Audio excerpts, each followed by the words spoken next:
Okugamba ahakunduza Kitagata Hospital na Shuku Health Center yakana kubireho omukiganiro cha NRM ahabwa Shuku Town Council Shema District ekibire kitebekanisibwe omuhabuzi wa president anshonga za manifesto Professor Ephraim Kamuntu kandi ombutumwa bwa Dr. Diana Shomerwe Commissioner on Ministry niyemwe ebyamagara. Mutume abashize enkwata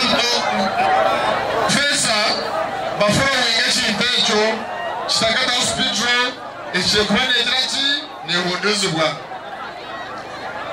yangira ngumugize mushukune yatagasikani yabakazi benda ejanya kushamani yangira ngumbangambere sikane ejo neza kukoherezwa. PS agarukire yahumuriza abakazi ba Shuku n'abarukuzarirayo ngo ebyoma byona okucebera no kutamu abana abarikuba bazirwe batakashyikire ngo nibiza kwija.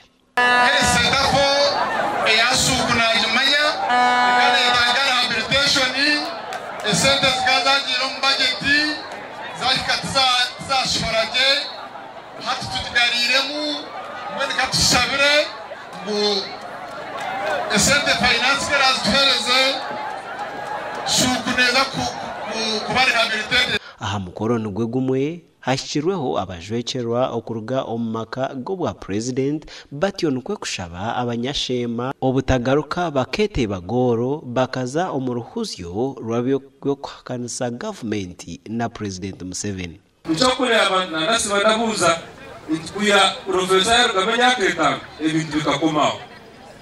Now ekabishumuruke bagazo professor okweza kutayo president atunotayo hakani wano tuma no harkumasa kuyaro president akantukona tokutuma mtahiwe no atumwinena ku o independent na shakankai adom omunjende west harmo independent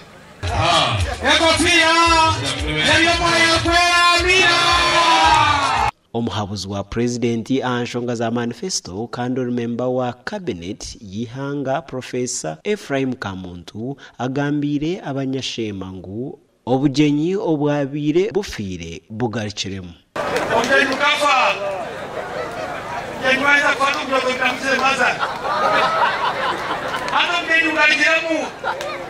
No Professor Kamuntu idina mwisire dine badobiyisire dine badobanya biyisire kwesha kwashaka tushamameza tukokuwa tumura Shema Samson na Uganda yo esenteza NRM ziyetwiye abachara basfune bajendere kode mirimo yabo